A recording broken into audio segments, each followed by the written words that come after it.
ভয়কে জয় করতে হবে। আরে আরে আরে, তোরা আমার কথাটার সাথে করছিসটা কি? মানুষটা মরে যাবে তো। ও চিন্তা করো না গিন্নি। ও বাবা, ওরা বলেছে আমার ইস্পাতের শরীর ভাঙবে তবু মচকাবে না। একবার একবার এই বুড়ো বয়সে হাত পা ভাঙলে কে সামলাবে শুনি? মন্ত্রীমশাই, আমাদের বকশিসটা দিয়ে দিন, আমরা কেটে পড়ি। বাবারে বাবা, দিচ্ছি, এনে। এত খাটানোর পরে এই এতেই এখন খুশি থাক। হ্যাঁ,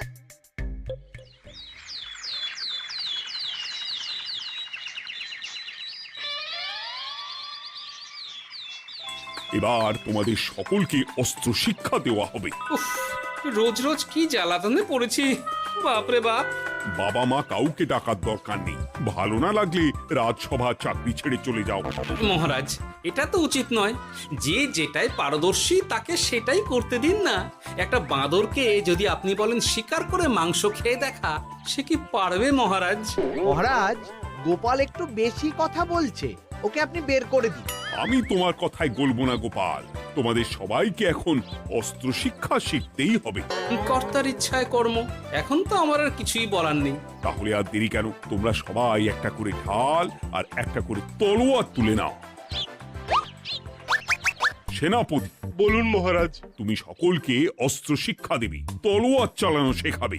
এক এক করে প্রত্যেকে তোমার কাছে যাবে আর এক এক করে তুমি সবাইকে তলোয়ার চালানো শেখাবে। আচ্ছা মহারাজ, তাহলে ওই সবার প্রথমে চলে আসুন মন্ত্রী মশাই। হ্যাঁ, আমি প্রস্তুত। আমার শরীর ইস্পাতের মতো, ভাঙবো তবু মচকাবো না।